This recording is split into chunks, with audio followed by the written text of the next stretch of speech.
নমস্কার, আমি বন্দনা। আমার কিচেনে আপনাদের সবাইকে স্বাগত জানাই। আজকের রেসিপি ডিম আলুর পাতলা ঝোল। এর জন্য আমি 10টা ডিম সেদ্ধ বসিয়ে দিয়েছি। ডিমের আমি খোসা ছাড়িয়ে নিয়েছি, তারপর এভাবে একটু তেল মশলা ঢোকার জন্য চিড়ে নিয়েছি। আমি রান্নাটা করব রিফাইন্ড অয়েলে, আপনারা চাইলে সরষের তেলেও করতে পারেন। 3 চামচ রিফাইন্ড অয়েল গরম করে নিয়েছি। এবার দিয়ে দেব ডিম।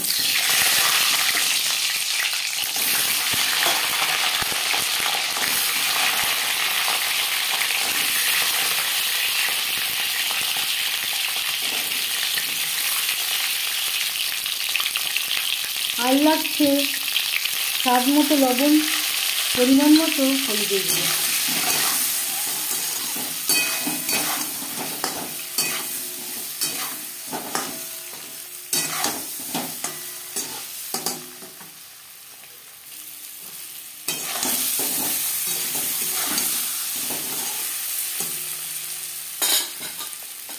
ডিম ভাজা হয়ে গেছে, ডিমের সুন্দর একটা কালার চলে এসছে। তেল ঝরিয়ে উঠিয়ে নেব।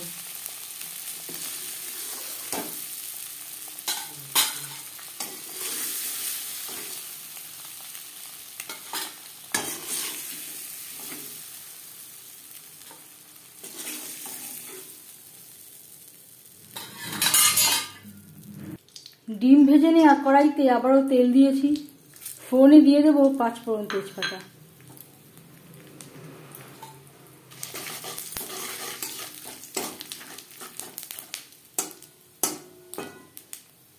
এই রান্নাতে আমি যা যা ইনগ্রেডিয়েন্টস ব্যবহার করব তা আমি রান্না করার সময় বলে দেব আর ডেসক্রিপশনে দিয়ে দেব। প্লিজ আপনারা একবার চেক করে নেবেন।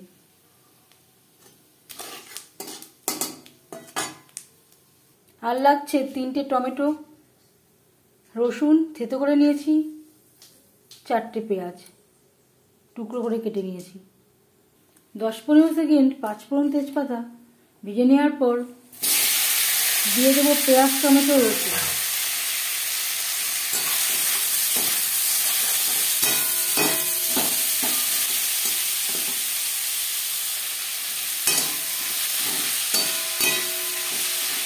দু 3 মিনিট নাড়াচাড়া করে নেওয়ার পর দিয়ে দেবো স্বাদ মতো লবণ, পরিমাণ মতো হলুদের গুঁড়ো।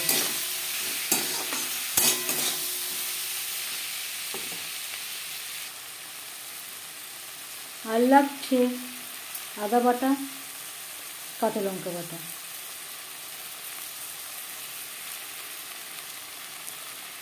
আমি এখানে 2 চামচ মতো ব্যবহার করলাম। ঝালটা অবশ্যই আপনাদের স্বাদ অনুযায়ী দেবেন।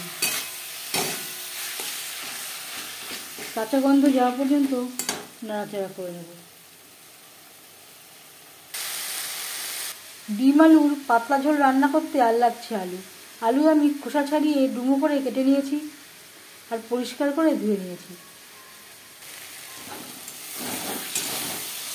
মশলা কষানো হয়ে গেছে, পেঁয়াজ টমেটো সেদ্ধ হয়েছে।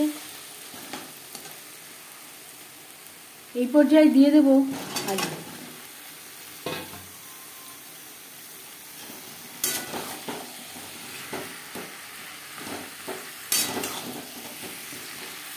আলুর সাথে মশলা বেশ ভালো করে মিক্স করে দেব।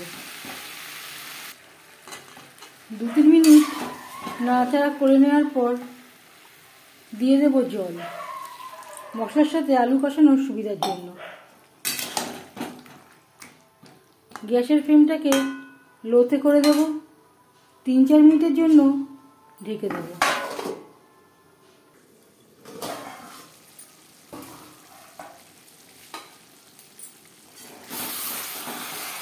মশলার সাথে আলু বেশ ভালো করে কষিয়ে নেওয়া হয়ে গেছে।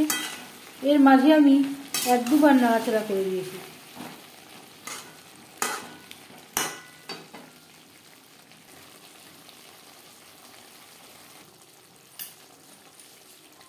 আর দিয়ে দেব 1 মুঠো মটরশুঁটি। মটরশুঁটি অপশনাল, যদি আপত্তি থাকে বাদ দিতে পারেন।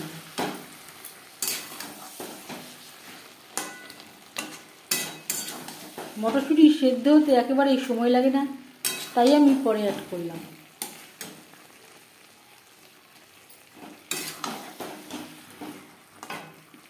গ্যাসের ফ্লেমটাকে হাইতে করে দেব।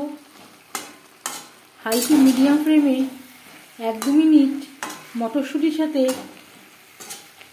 আলু ও মশলা নাড়াচাড়া করে নেওয়ার পর দিয়ে দেব জল। আমি এখানে গরম জল ব্যবহার করছি। যে কোনো রান্নায় যদি গরম জল ব্যবহার করা হয় রান্নার স্বাদটা খুবই ভালো হয়।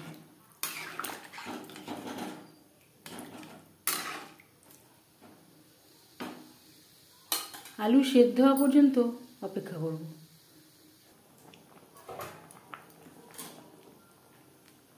গ্রেভির সাথে আলু সেদ্ধ হয়ে গেছে।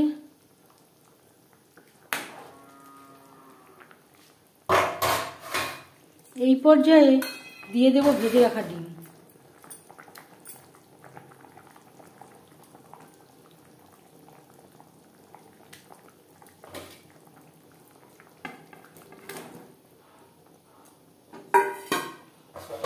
এই রান্নাতে আমি কোনো শুকনো লঙ্কা ব্যবহার করিনি, তাও আমার ঝোলের কালারটা খুবই ভালো হয়েছে, কারণ আমি পাকা লাল টমেটো ব্যবহার করেছি। গ্রেভির সাথে ডিম বেশ ভালো করে মিক্সড করে দেব। গ্রেভির সাথে ডিম আরও 3-4 মিনিট রান্না করব। গ্রেভির সাথে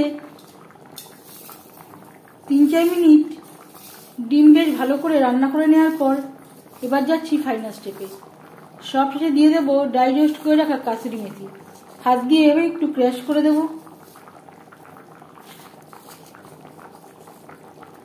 যদি আপনাদের কাছে কাসুরি মেথি না থাকে এর পরিবর্তে ধনেপাতা কুচিও অ্যাড করতে পারেন। আর লাগছে 1/2 চামচ গরম মশলা পাউডার।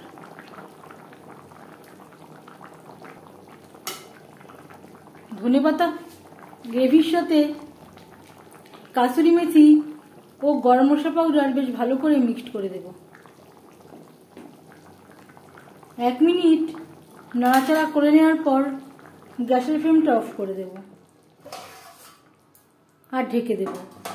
5 মিনিট ঢেকে স্ট্যান্ডিং টাইমে রাখবো। এতে কাসুরি মেথি ও গরম মশলার খুব সুন্দর একটা ফ্লেভার আসবে। ডিম আলুর পাতলা ঝোল রেডি সার্ভ করার জন্য। এইভাবে ডিম আলুর ঝোল বা ডিমের কারি বানালে দুপুরবেলা ভাতের সাথে আর কিছুই লাগবে না। এই রেসিপিটি কেমন লাগলো অবশ্যই জানাবেন কমেন্টের মাধ্যমে। যদি এই রেসিপিটি ভালো লেগে থাকে লাইক করবেন, শেয়ার করবেন, সাবস্ক্রাইব করবেন আমার চ্যানেলটিকে।